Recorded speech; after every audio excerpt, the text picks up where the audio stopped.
अस्सलाम वालेकुम dear students. आज हम फर्स्ट ईयर फ़िज़िक्स का चैप्टर नंबर 11 का जो है वो टॉपिक पढ़ते हैं, इंटरनल एनर्जी। तो इंटरनल एनर्जी की डेफिनेशन देखते हैं सबसे पहले तो हम कि इंटरनल एनर्जी की डेफिनेशन क्या है। Sum of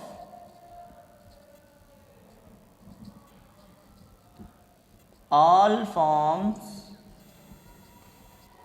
of energy.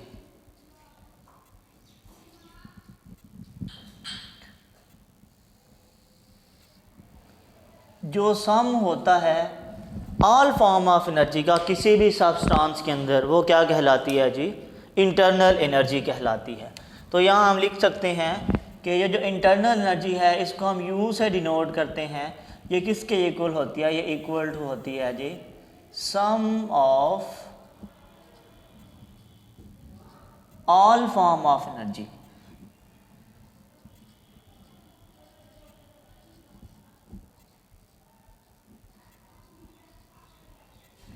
अगर हम कोई भी गैस का सब्सटेंस ले लें, गैस, तो उसके अंदर जो है दो तरह की एनर्जीज़ अमूमी तौर पर होती हैं जी।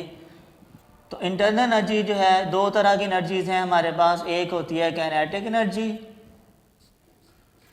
और दूसरी होती है जी पोटेंशियल एनर्जी। तो जो इंटरनल एनर्जी है ये सम है जी काइनेटिक एनर्जी का और पोटेंशियल एनर्जी का। अब हम चूंकि आइडियल गैस की बात कर रहे हैं, यहाँ पे हमने जो एक वेसल लिया है, इस वेसल के अंदर गैस के पार्टिकल या मॉलिक्यूल्स हैं।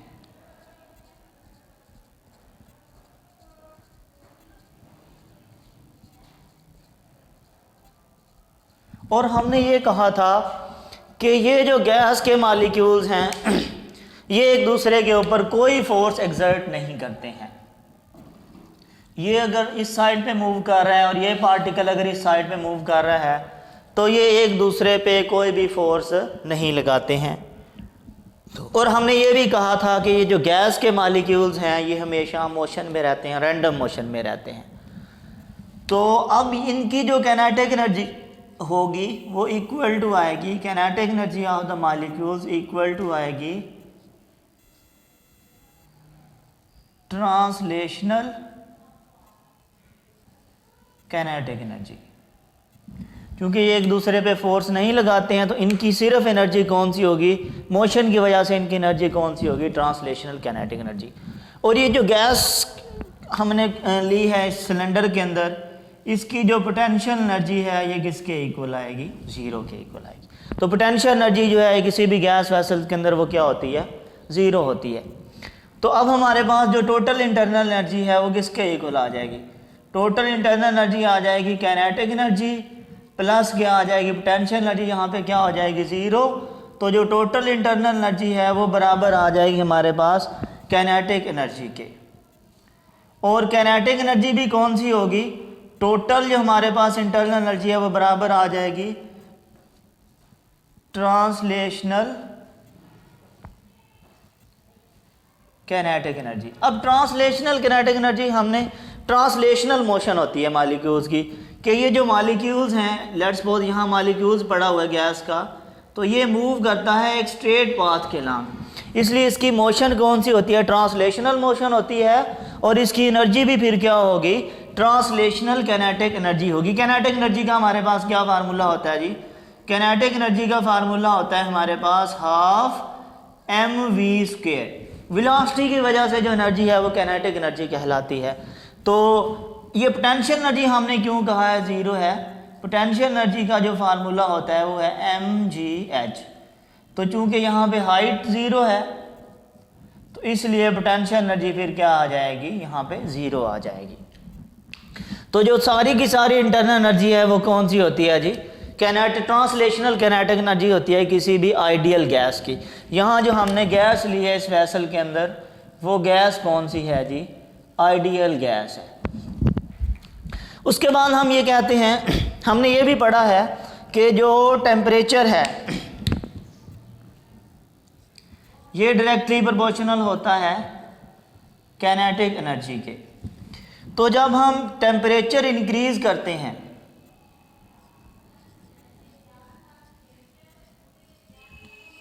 तो काइनेटिक एनर्जी भी क्या होती है, इंक्रीज़ होती है।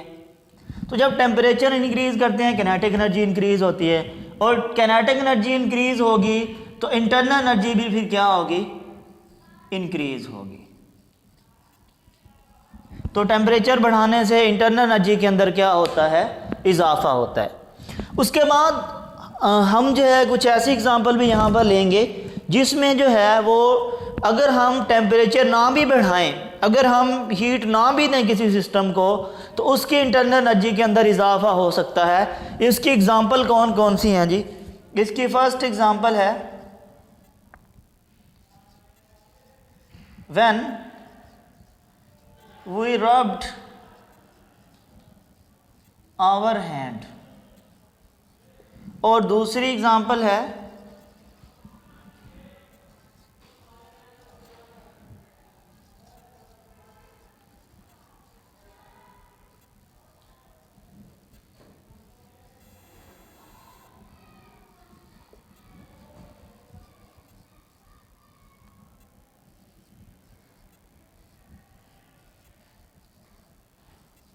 दो एग्जांपल हैं जी जिसके अंदर हम इंटरनल एनर्जी को बगैर जो है हीट अप किए, बगैर टेम्परेचर दिए इंटरनल एनर्जी में इजाफा कर सकते हैं। फर्स्ट एग्जांपल क्या है जी? फर्स्ट एग्जांपल है हमारे पास when we rubbed our hand, जब हमने अपने हाथों को रब करते हैं। तो स्टूडेंट जब हम अपने हाथों को रब करते हैं तो हम देखते हैं कि हमारे हाथ गर्म हो जाते हैं। उसकी वजह क्या है? उसकी वजह ये है कि जब हम अपने हैंड्स को करते हैं रब, तो जो हमारे हाथ हैं उनकी इंटरनल एनर्जी के अंदर क्या हो जाता है, इजाफा हो जाता है। क्यों? क्योंकि टेम्परेचर जो है वो बढ़ जाता है। इसी तरह तो जब हम एक बाईसाइकिल पंप को पुश करते हैं तो वो बाईसाइकिल पंप भी क्या हो जाता है, हीट अप हो जाता है। तो वो जो बाईसाइकिल पंप हीट अप हो जाता है वो भी क्या है जी, उसकी इंटरनल एनर्जी के अंदर क्या हो जाता है, इजाफा हो जाता है। टेम्परेचर में इजाफा होता है और इंटरनल एनर्जी में इजाफा हो जाता है। अब जब हम अपने हाथ को रब करते हैं तो यहाँ पर जो हमारी मैकेनिकल एनर्जी है वो कन्वर्ट हो जाती है किसके अंदर, इंटरनल एनर्जी के अंदर। और यहाँ भी ऐसा ही होता है, जो हमारी मैकेनिकल एनर्जी है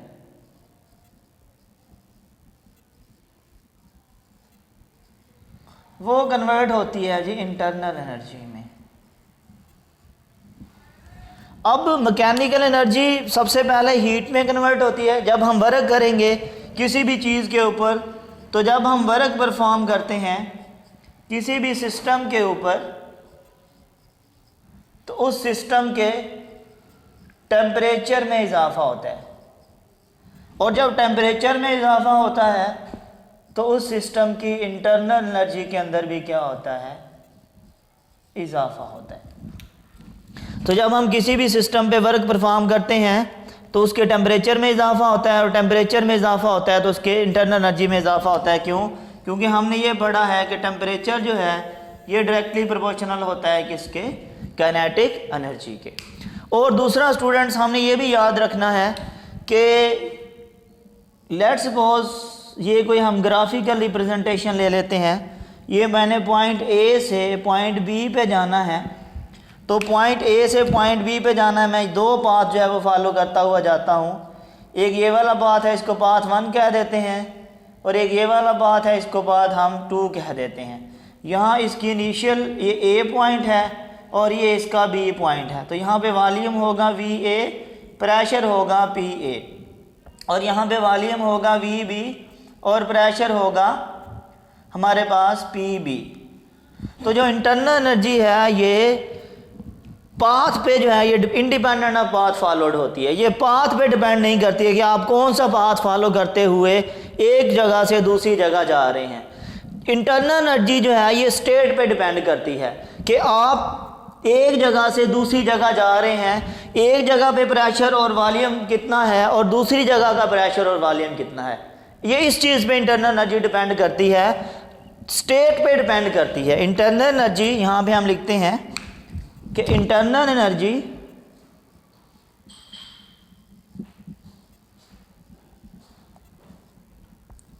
depends upon state and independent of path followed.